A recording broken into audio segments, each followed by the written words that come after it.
Ahora vamos a hacer un segundo ejemplo con Minim, pero esta vez para ejecutar sonidos largos, ¿no? En sonidos largos tenemos más posibilidades que solamente ejecutar el sonido.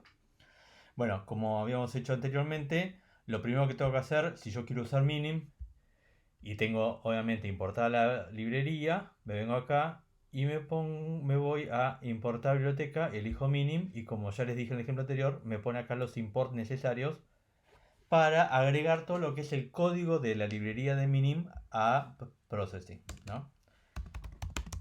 Vamos a hacer un void setup, un void drop.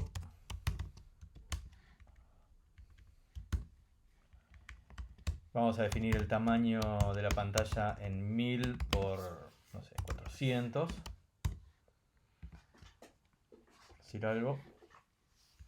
Bueno, y lo que voy a necesitar, como yo necesito trabajar con sonidos, es agregar un archivo de sonido. Yo en este caso tomé prestado de los ejemplos de Minim este sonido.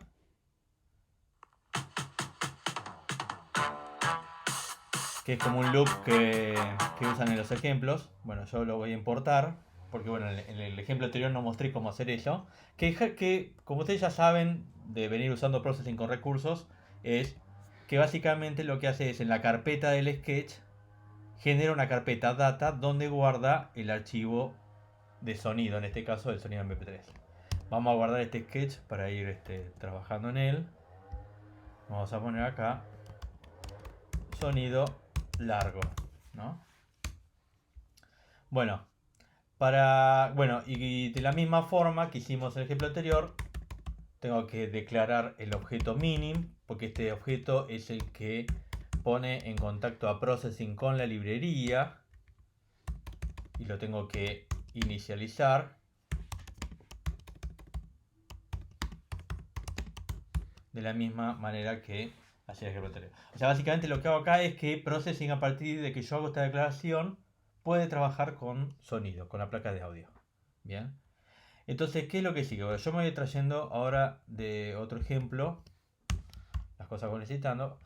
Como voy a trabajar con un sonido largo, voy a tener que usar ahora no un objeto audio sample como en el ejemplo anterior, sino un objeto audio player, que es para grabar, digamos, para ejecutar sonidos largos, ¿no?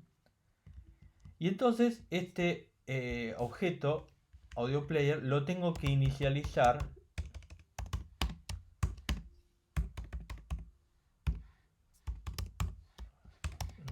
Esperen que me fije. Yo soy mucho, esto lo hago mucho, es una práctica muy común en la programación, de ir copiando de ejemplos, porque no siempre me acuerdo, obviamente, la sintaxis de cada librería.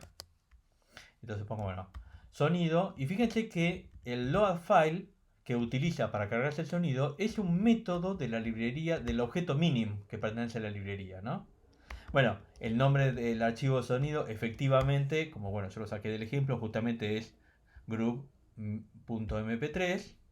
Y acá, si ustedes notan, el buffer es un poco más largo que el anterior, que era 512.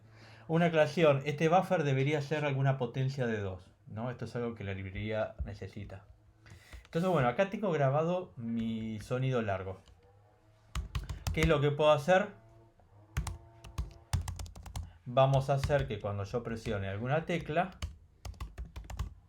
el sonido se dispare en loop. Bien. Esperen que acá escribí mal. Key preset, ¿no? Ahí está.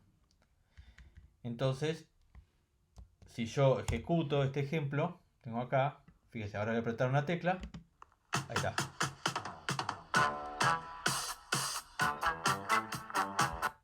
Bien, ahí se ejecutó el sonido largo. Vamos, por ejemplo, un detalle interesante que tengo. Yo voy a poner acá un fondo de color blanco.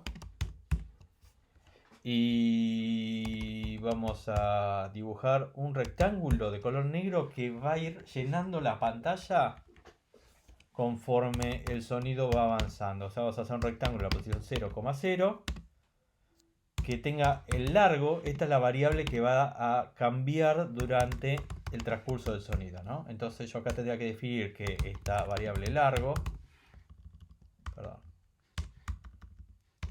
la variable flotante, va a cambiar conforme. ¿Y cómo hago para saber por dónde va el sonido? Bueno, hay una variable, hay un método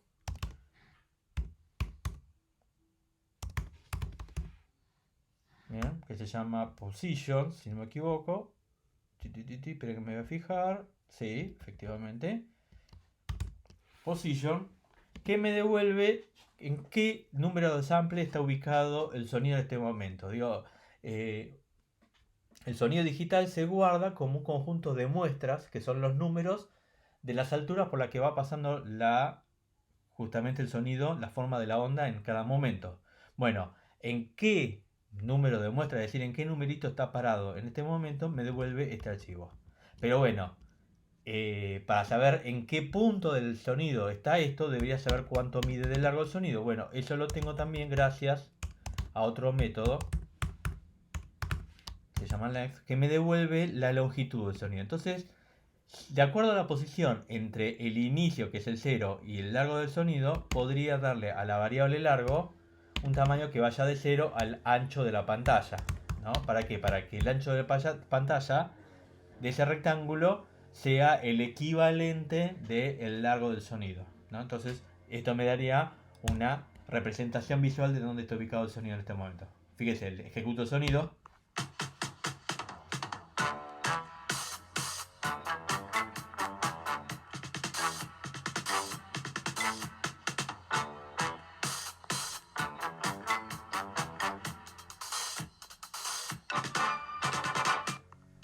¿Ven? Y ahí empezó el loop nuevamente. ¿No? Y esto lo va a ejecutar indefinidamente por el comando loop.